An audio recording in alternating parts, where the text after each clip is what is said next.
महाराष्ट्र में भले ही चुनाव की तारीखों का ऐलान ना हुआ हो, लेकिन सियासी तपिश जरूर बढ़ गई है। राजनीतिक दल एक दूसरे को मात देने में लगे हैं।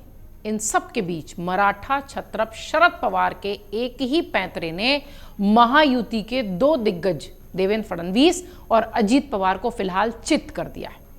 उन्होंने फडणवीस के करीबी बीजेपी के मराठा नेता समरजीत सिंह घाटके को बीजेपी से तोड़कर न सिर्फ फडणवीस बल्कि अजीत पवार और उनके करीबी मंत्री हसन मुशर्रफ के भी मुश्किलें बढ़ा दी हैं। समरजीत सिंह घाटके मंगलवार को बीजेपी का साथ छोड़कर शरद पवार की एनसीपी में शामिल हो गए। शरद पवार उन्हें अजीत पवार के करीबी और राज्य के ग्राम विकास मंत्री हसन मुशर्रफ की कोल्हापुर के कागल सीट से विधानसभा चुनाव लड़ाने की तैयारी कर रहे हैं। आपको याद होगा, एक साल पहले बीजेपी ने एनसीपी में बड़ी टूट कराई थी, ऐसा आरोप लग रहा था। अजीत के साथ मिलकर शरद पवार को चित करने की साजिश उस वक्त कामयाब रही थी। साल 2023 की बरसात में भतीजे अजीत पवार को मोहरा बनाकर मराठा छत्रप शरद पवार के राजनीतिक अवसान हम इसलिए कह रहे हैं क्योंकि ऐसा कहा जा रहा था कि अब इसके बाद शरद पवार खत्म है। अनुष्ठान रचने वाले राजनीतिक पुराधाओं के प्रताप के लिए विधानसभा चुनाव से पहले यह बड़ा झटका माना जा रहा है, क्योंकि पश्चिम महाराष्ट्र की जिस प्रभावशाली मराठा ताकत का वोट और सपोर्ट पाने के लिए एनसीपी को तोड़ा गया था, वहीं का सारा खेल अब बर्बाद हो रहा है। इस समय कागल यानी कोल्हापुर के समरजीत सिंह घाटके अकेले ऐसे मराठा नेता नहीं हैं जिन्हें अपना राजनीतिक भविष्य 54 साल के देवेंद्र फडणवीस के बजाय 83 साल के शरद पवार के साथ सुरक्षित नजर आ रहा है। उनके अलावा फलटन यानी सतारा के रामराजे नाईक निंबालकर अजीत गुट के नेता हैं। इंदापुर पुणे की एक सीट है, हर्षवर्धन पाटिल बीजेपी के नेता हैं। वो सब पॉलिटिकली आकर्षित हो रहे हैं शरद पवार की ओर, ऐसी चर्चा है। इससे पहले लोकसभा चुनाव में शरद पवार माढा में बीजेपी को जोरदार शिकस्त दे चुके हैं। छत्रपति शिवाजी महाराज के वंशज कोल्हापुर के साहू महाराज को बीजेपी के खिलाफ चुनाव लड़ाकर जितवाकर पवार पश्चिम महाराष्ट्र में अपना राजनीतिक कौशल पहले ही दिखा चुके हैं।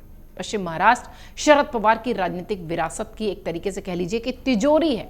भतीजे अजीत पवार की बगावत के बाद शरद पवार अपनी इस तिजोरी की हिफाजत में जी जान से जुटे हुए हैं, जो मराठे सत्ता के आकर्षण में बीजेपी के नेतृत्व वाली महायुति का हिस्सा बन गए हैं।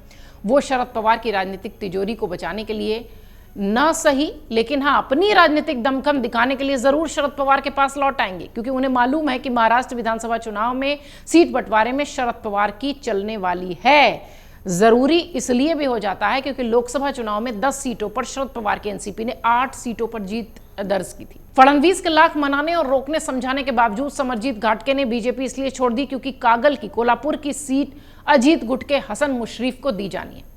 बीजेपी किसी कीमत पर वो सीट नहीं पा सकती। बीजेपी घाटके को विधान परिषद का लालच दे रही थी, लेकिन घाटके विधानसभा लड़ने पर अड़े थे। राज्य भर में करीब 24 सीटें ऐसी हैं जिन पर बीजेपी के उम्मीदवार अजीत गुट के उम्मीदवार के खिलाफ मजबूत हैं, लेकिन उन्हें टिकट मिलने का भरोसा नहीं है। ऐसे कुछ और लोग भी बीजेपी छोड़ सकते हैं। बीजेपी के नेतृत्व को इस बात का अंदाजा हो चुका है। आप देखना यह दिलचस्प होगा कि चुनाव आते आते बीजेपी इन नेताओं को कैसे मना पाती है, जाने वाले को कैसे रोक सकती है, और बीजेपी के ये जो बागी नेता हो सकते हैं, जो नया राजनीतिक ठिकाना ढूंढ रहे हैं, पार्टी को झटका देने की तैयारी कर रहे हैं, उनको लेकर पार्टी क्या करेगी। फिलहाल एनसीपी शरद गुट ने समरजीत सिंह घाटके को तोड़कर बीजेपी को चुनाव से पहले बहुत तगड़ा बड़ा झटका दे दिया है।